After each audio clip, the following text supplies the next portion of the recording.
پاکستان اور بھارت کے مابین حالیہ کشیدہ صورتحال پر اوورسیز پاکستانیوں کا رد عمل ہمیشہ کی طرح اس بار بھی بھارت کا جھوٹا واویلا عالمی سطح پر بری طرح ناکام ہوا۔ بھارت جنگی جنون چھوڑے اور مذاکرات کی میز پر آئے۔ لوگوں نے مزید کیا کہا ہے، آئیے دیکھتے ہیں۔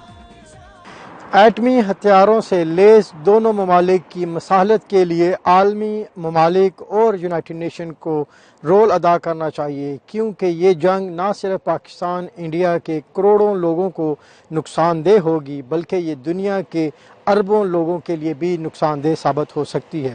میری دلی دعا بھی ہے اور درخواست بھی ہے، جو اوپر بیٹھے سیاستدان برائے مہربانی کر کے ٹیبل ٹاک کی ضرورت ہے۔ جنگ جو ہے وہ حل نہیں ہے۔ Today, the two planes that we struck down, look what happened.